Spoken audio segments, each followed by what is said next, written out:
පාසල් අධ්‍යාපනයට විෂයමාලාව සකස් කරන ජාතික අධ්‍යාපන ආයතනය විසින් අධ්‍යාපනයේ මග ඇරුණු දරුවන්ට වැඩිහිටියන්ට විශේෂ පාසලක් පවත්වාගෙන යනවා. ඒ තමයි විවෘත පාසල. අද ඉන්සයිඩ් NI තුලින් ඔබව දැනුවත් කරන්නට සූදානම් වෙන්නේ ජාතික අධ්‍යාපන ආයතනයේ විවෘත පාසල ගැන.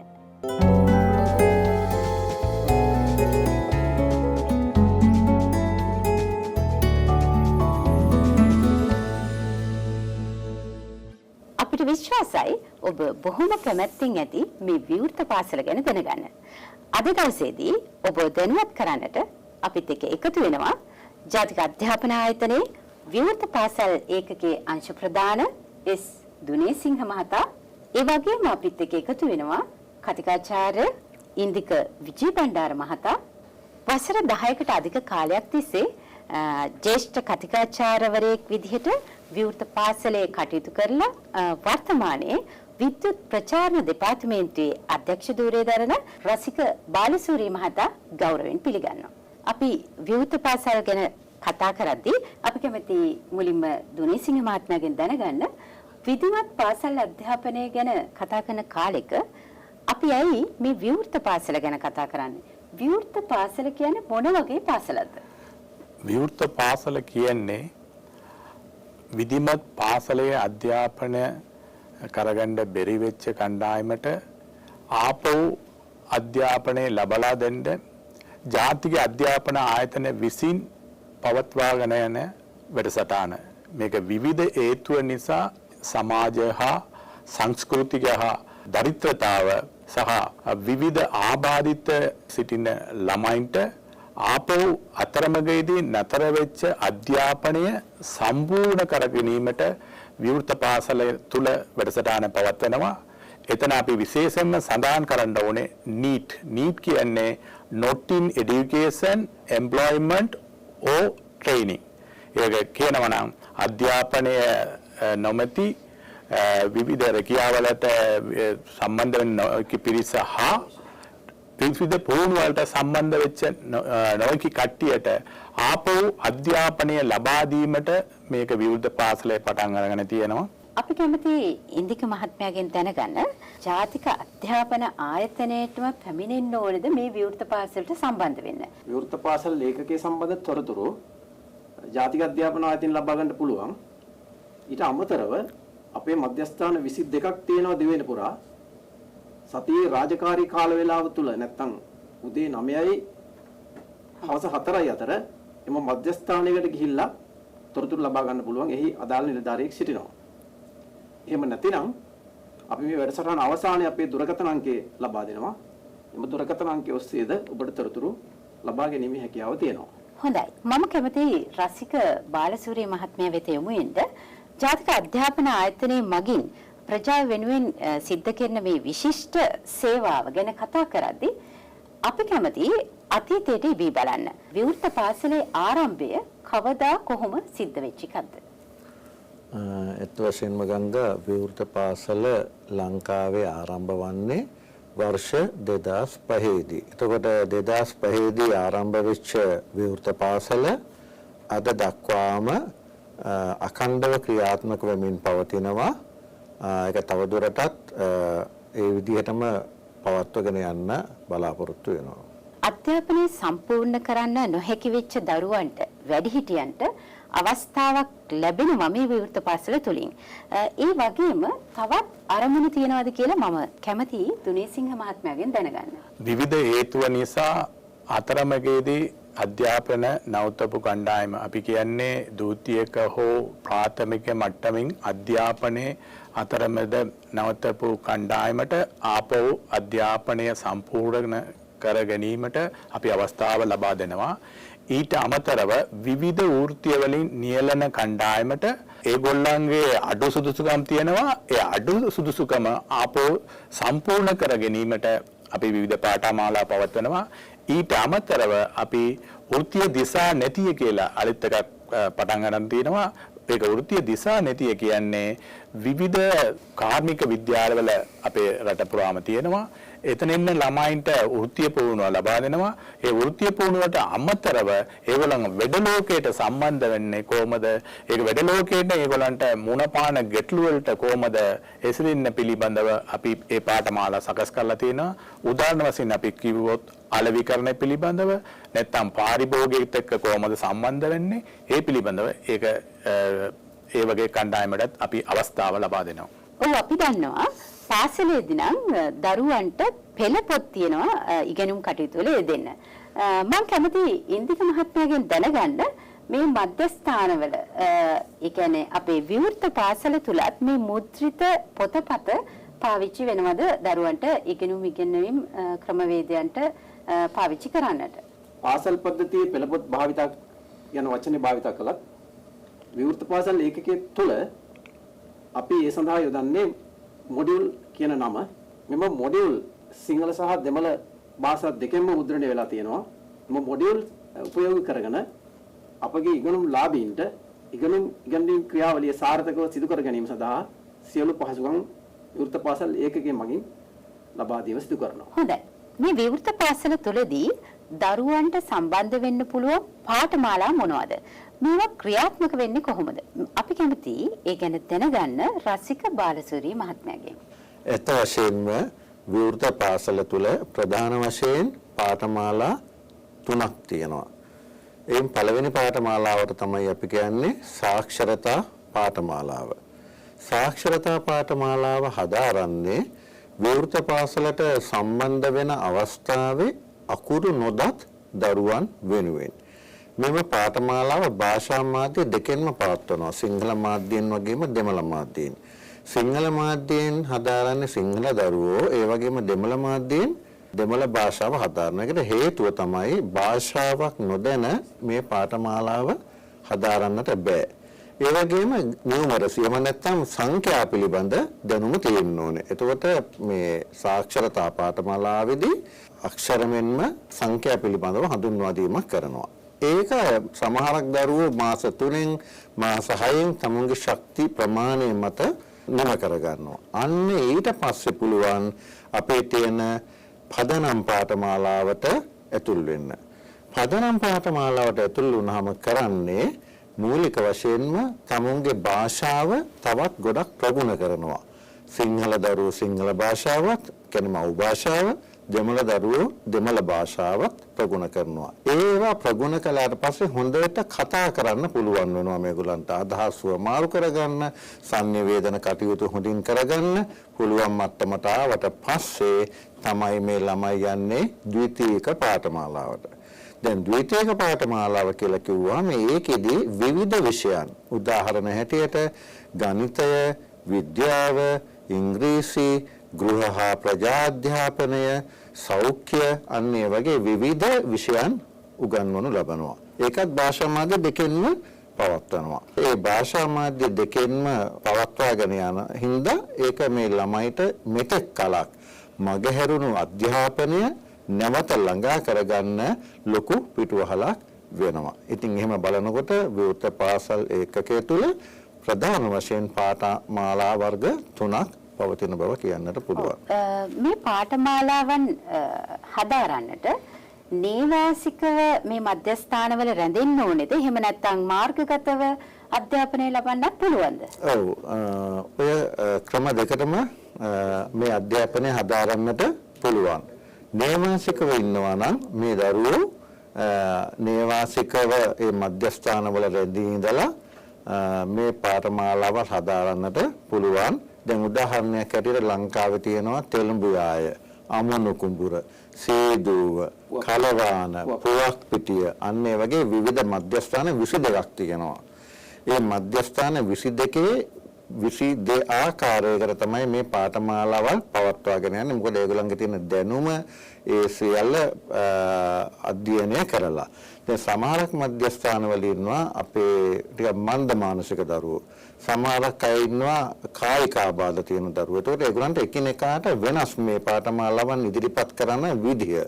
එතකොට ඒ විදිහට මේ පාඨමාලාවන් නේවාසිකව හදාරන්නට පුළුවන්. තව ක්‍රමයක් තියෙනවා. තව දරුවෝ ඉන්නවා සමහරව ඒගොල්ලෝ ගෙදර ඉඳලා ඉන්නේ. දැන් කලවාන වගේ මධ්‍යස්ථානයක් ගත්තොත් රත්නපුරේ තියෙන ඒගොල්ලෝ ගෙදර ඉඳලා යනවා. කට්ටියක් නියමාසිකවත් ඉන්නවා. ඒගොල්ලන්ට පුළුවන් මොඩියුල මාර්ගයෙන් මොඩියුල කියලා අපි දීලා තියෙනවා අධ්‍යයන ප්‍රවේශ වාගයක්. ඒවා මාර්ගයෙන් අධ්‍යාපනය හදාරන්න පුළුවන්. ඊට අමතරව මාර්ගගත ක්‍රමයේ ඔස්සේ තව විදිහකට කියනවා නම් ඔන්ලයින් ක්‍රමයේ ඔස්සේ මේ පාඨමාලාවල් හදාරන්නට පුළුවන්. ඉතින් ඔය දෙවිදිහටම මේ දරුවන්ට මේ පාඨමාලා හදාරගෙන යන්න පුළුවන්. හොඳයි.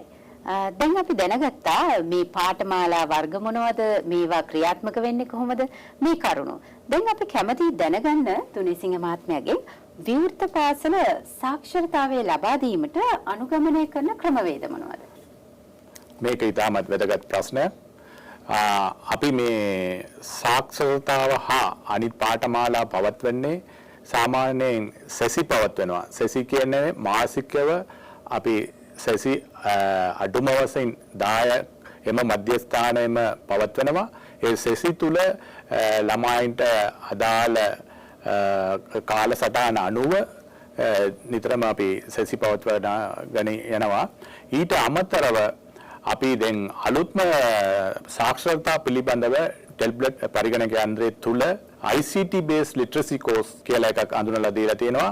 ඒක නියාමන මට්ටමින් අපි පවත්වාගෙන යනවා. ඒ ළමයින්ට ටැබ් පරිගණකයක දීලා ඊට අමතරව ඒගොල්ලන්ට අදාළ ඇප් එකක් ඒකත් එක්ක සම්බන්ධ කරලා ඒගොල්ලන් ඉගෙන ගන්න පුළුවන්. ඒක ළමයින්ට ඒ වෙනුවෙන් අපි රුපියල් 25000ක් විතර වේදම් කරලා තමයි ඒ වැඩසටහන කරගෙන යන්නේ. ඒක නියාමන මට්ටමින් ඒක කරගෙන යනවා. ඊට අමතරව ඒකට මූල්‍ය ආධාර දෙන්නේ කොරියානු යුනෙස්කෝ කොමිසම. ඒ ආයතන තමයි අපිට ටැබ් යන්ත්‍රය හා අනිතර ඇප් එකෙන් පිළිබඳව තියෙන වැඩසටහන සපයන්න මූලිකව සපෝට් එක දෙන්නේ. විශේෂ අධ්‍යාපන අවශ්‍යතා තියෙන දරුවොත් මේ පාඨමාලා වලට සම්බන්ධ වෙනවා කියලා කිව්වා.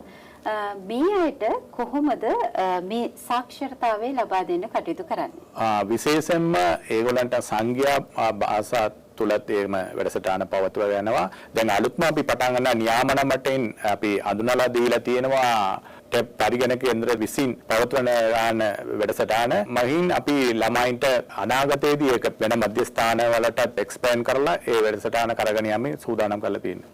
ඔව් ඇත්ත වශයෙන්ම දුනිසිංහ මහත්මයා ප්‍රකාශ කළා ඉගෙනුම්ලාභීන්ගේ ඇප් එක සඳහා රුපියල් 25000ක වගේ මුදලක් යනවා. ඒ රුපියල් 25000 විතරක් නෙවෙයි ශ්‍රී ලංකාවේ අධ්‍යාපන ක්‍රියාදාමයේ විධිමත් අධ්‍යාපනයේ පාසල් අධ්‍යාපනයේ ලංකාවේ ලබා දෙන්නේ නොමිලේ. අපි විවෘත පාසල් අධ්‍යාපනයත් ජාතික අධ්‍යාපන ආයතනයෙන් නොමිලේම ලබා දෙනවා. ඒ ඇප් එකට වියදම් කරන රුපියල් 25000ට අමතරව අපි අති නවීන ටැබ් යන්ත්‍රයක් එක ළමයෙක් වෙනුවෙන් එක ටැබ් යන්ත්‍රයක් මේකෙන් ලබා දෙනවා. නියාමන ව්‍යාපෘතියක් වශයෙන් ක්‍රියාත්මක වෙන මෙම වැඩසටහන ඉදිරියේ දුනේසිංහ මහත්මයා ප්‍රකාශ කළා වගේ අනිත් සෙසු මධ්‍යස්ථාන වලටත් ව්‍යාප්ත කිරීමේ සැලැස්මක් ඇතුව තමයි අපි ක්‍රියාත්මක වෙන්නේ. ඇත්තම දැන් ඔබට පැහැදිලි වෙනවා ඇති ජාතික අධ්‍යාපන ආයතනයේ මේ විවෘත පාසලේ ඉගෙනුම් ලාභීන් වෙනුවෙන් කොච්චර පිරිවැයක් දරනවද කියලා. ඒ වගේම අපි කැමති දැනගන්න මේ මධ්‍යස්ථානවලදී ඉගෙනුම් ඉගැන්වීම් ක්‍රමවේදයේ දියත් වෙන්නේ කොහොමද කියලා. ඒ වගේමයි රසික බාලසූරිය මහත්මයාගෙන් මම දැනගන්න කැමතියි මේ විවෘත පාසලේ දරුවන්ට විධිමත් අධ්‍යාපනයට සම්බන්ධ වෙන්න අවස්ථාව තියෙනවද? ඒත් වශයෙන්ම ගංගා මේ ඉගෙනුම්ලාභීන්ට මේ දැනුම ලබා දෙන ක්‍රමවේද අතර ප්‍රධාන ක්‍රමවේද තුනක් තියෙනවා. පළවෙනි ක්‍රමවේදය තමයි සෙසි මගින් අධ්‍යාපනය ලබා දීම. දැන් සෙසියක් කියලා කිව්වහම විවෘත පාසලේ හඳුන්වන්නේ පැය 3ක කාල පරිච්ඡේදයක්. ඒ පැය 3ක කාල පරිච්ඡේදය තුල මොකක් හරි එක විෂයක් ගත්තාම ඒ විෂයට අදාළ කරුණු උපදේශකවරයා විසින් මේ ඉගෙනුම්ලාභීන්ට පැහැදිලි කරලා දෙනවා. එතනදිත් එයා විවිධ ක්‍රම උපයෝගී කරගන්නවා. සමහරක් අර පින්තූර භාවිතා කරනවා, ප්‍රක්ෂේපණ භාවිතා කරනවා, කටින් පැහැදිලි කරලා දෙනවා ඒ වාගේ. එතකොට පැය 3 අවසානයේ ළමයා ළඟා වෙනවා ඒ පාඩමෙන් ගුරුවරයා එහෙම නැත්නම් උපදේශකවරයා උගන්වන්න බලාපොරොත්තු වන කෙලවර කොතනද කියන එක අවබෝධ කරගන්න. තව ක්‍රමයක් තියෙනවා මොඩියුල සම්බන්ධයෙන්. ළමයාට මොඩියුලේ කාලය මුලදීම ලබා දෙනවා. ඒ මොඩියුලය ස්වයං අධ්‍යයන මොඩියුලයක්. ඒ කියන්නේ ළමයා තනියෙන් කියවලා අධ්‍යයනය කරන්නට ඕනේ. ඒ මොඩියුල ලියලා තියෙන හුඟක් දුරට උපදේශකවරයා ළඟ ඉඳන් ළමයාට කතා කරන විදිහට. එතකොට මේ මොඩියුලේ පෙරලන්න, දැන් පළවෙනි පිටුව කියවන්න, දැන් පෙර පිරික්සුම කියවන්න, දැන් පසු පිරික්සුම කියවන්න, දැන් මේ ප්‍රශ්න වලට උත්තර දෙන්න, දැන් මේවට උත්තර ලියන්නේ. අවසානයේ මොඩියුලේ පිළිතුරු දීලා තියෙනවා. එතකොට ළමයාටම පුළුවන් මේ ළමයා ලියපු පිළිතුර හරිද කියලා බලන්න. එතකොට මම තව කියන්නට ඕනේ විවෘත පාසලේ තියෙන ප්‍රායෝගික සෙසි. දැන් අර මම මුලින් කිව්ව න්‍යායාත්මක සැසි න්‍යායානුකූලව කියන්නේ ප්‍රායෝගික සැසියේදී ළමයා ගොඩාක් කරුණු අවබෝධ කරගන්නවා. ඒ අවබෝධ කරගන්නේ ප්‍රායෝගික ක්‍රියාකාරකම් වල යෙදීම තුළින්. එතකොට මේ ප්‍රායෝගික ක්‍රියාකාරකම් වල යෙදෙන අතර ළමයා කරුණු අවබෝධ කරගන්නවා. ඒ තුළිනුත් අධ්‍යයනයක් ලබනවා.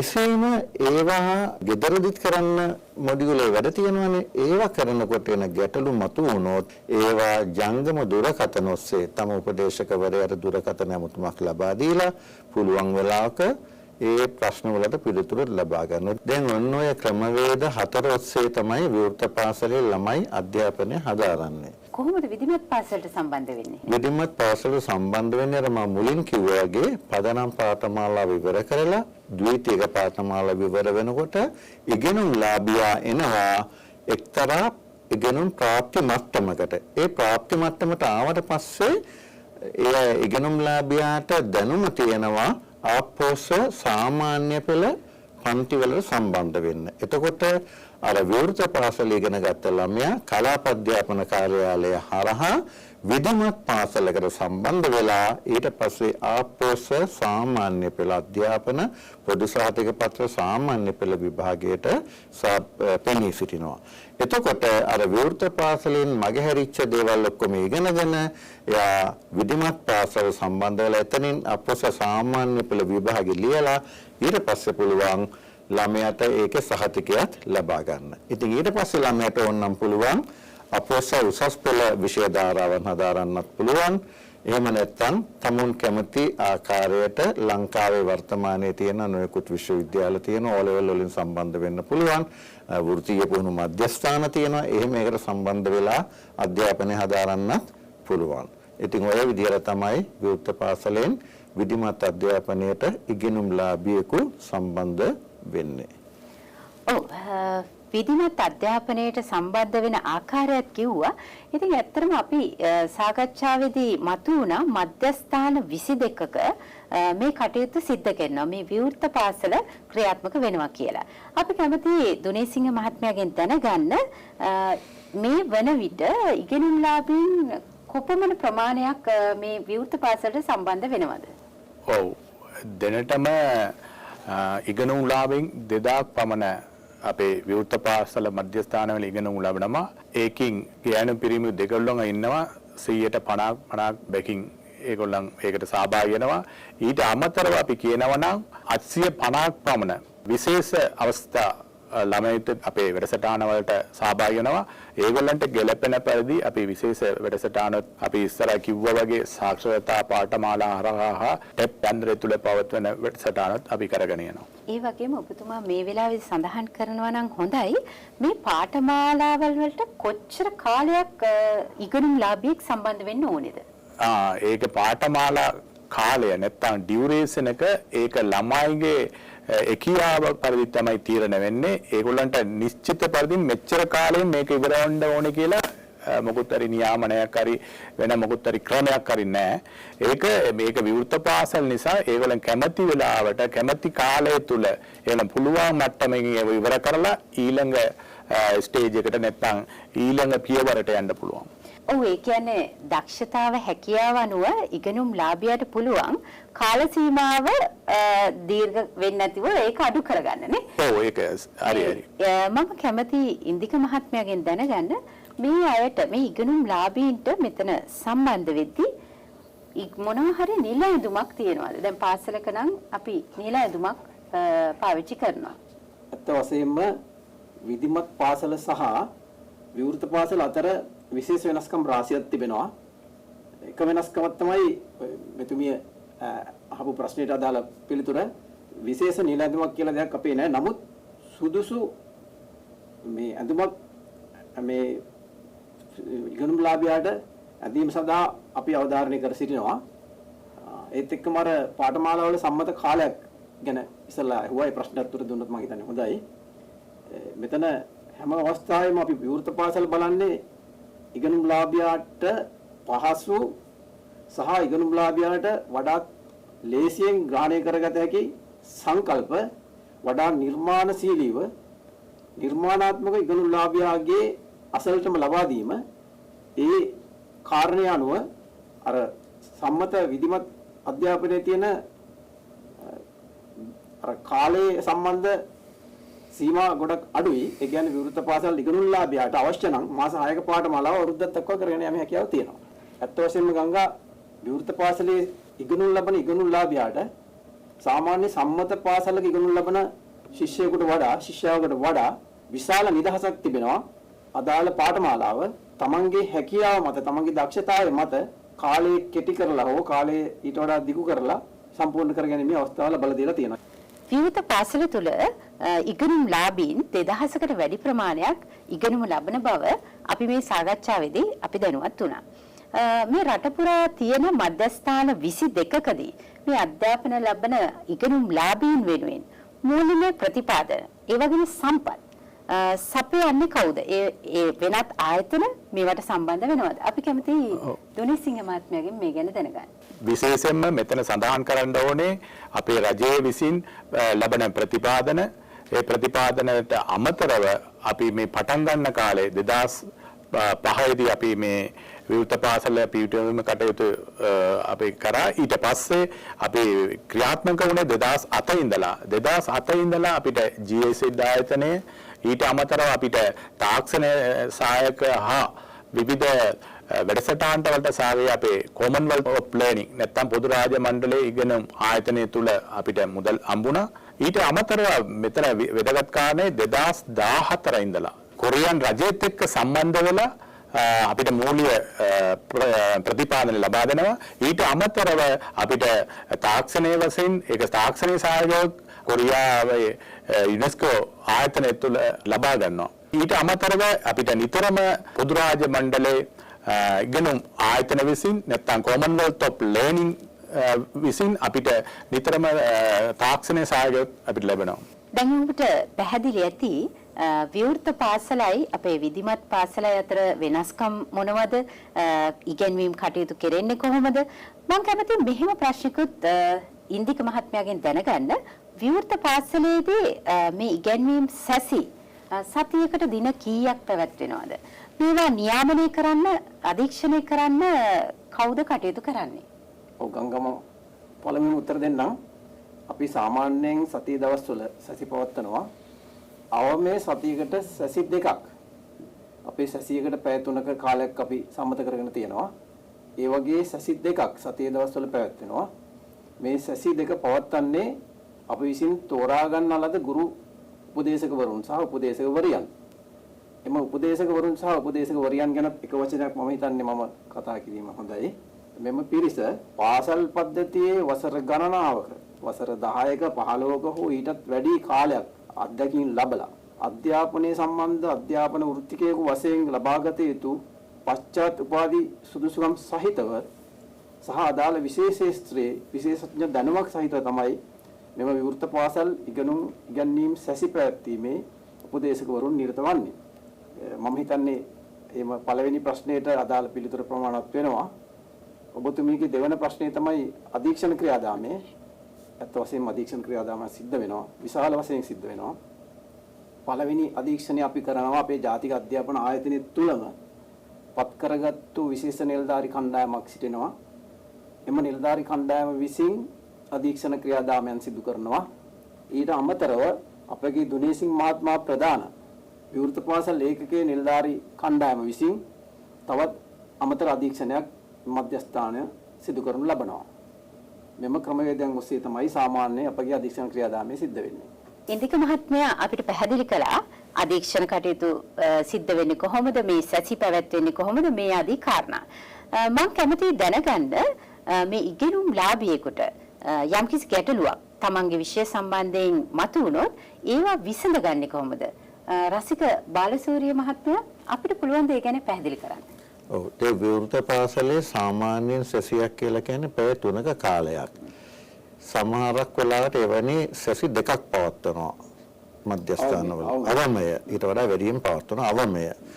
එතකොට ඒ සෙසි පවත්වනකොට මේ සෙසිය පවත්වන්නේ මොඩියුලයක් උපයෝගී කරගෙන. එතකොට මේ සෙසිය තුල මේ ඉගෙනුම්ලාභීන් කණ්ඩායම් කරලා තියෙන්නේ.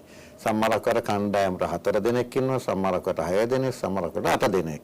එතකොට ඒ කණ්ඩායමේ නායකයෙකුත් ඉන්නවා. එතකොට මේ උගන්වන ඒවා ගැටලුවක් මතු වුණොත් ඒගොල්ලන්ට කතා කරලා විසඳ ගන්න පුළුවන් ඒවා තියෙනවා. එහෙම බැරි අවස්ථාවල කරන්නේ තමුන්ගේ උපදේශකවරයාත් එතන ඉන්නවනේ පැය 3 ඉවර වෙනකම්ම. ඊට පස්සේ මේ පැය 3 ඇතුළත ඒ ප්‍රශ්න උපදේශකවරයාගෙන් අහගන්න පුළුවන්, යාළුවෙක්ගෙන් අහගන්න පුළුවන්. තමුන් ප්‍රායෝගික ක්‍රියාකාරකම් වල නිරත වීම තුළින් ගැටලු निराකරණය කරගන්න පුළුවන්. විශේෂයෙන් විද්‍යාව වගේ විෂයන් වලදී, ගණිතය වගේ විෂයන් වලදී අන්න ඒ විදිහට තමයි ගැටලු निराකරණය කරගන්නේ. තවත් ක්‍රමයක් තුන ක්‍රම තුනටම බැරි වුණොත් තමුන්ගේ උපදේශකවරයා ජංගම දුරකථනයේ ඔස්සේ සම්බන්ධ කරගෙන ගැටලුව කියලා එතුමාගෙන් හෝ එතුමියගෙන් ඒ ගැටලුව විසඳ ගන්න පුළුවන්. තම බලනකොට මේ ගැටලු ගොඩක් ආකාර 4ක් තියෙනවා. ඔය 4න් කුමන හෝ ක්‍රමයකට මේ ගැටලු निराකරණය කරගන්නට පුළුවන්. ඒතකොට ඒ විදිහට තමයි විවෘත පාසල් ඒකකයේ අධ්‍යාපනය ක්‍රියාත්මක වෙන්නේ.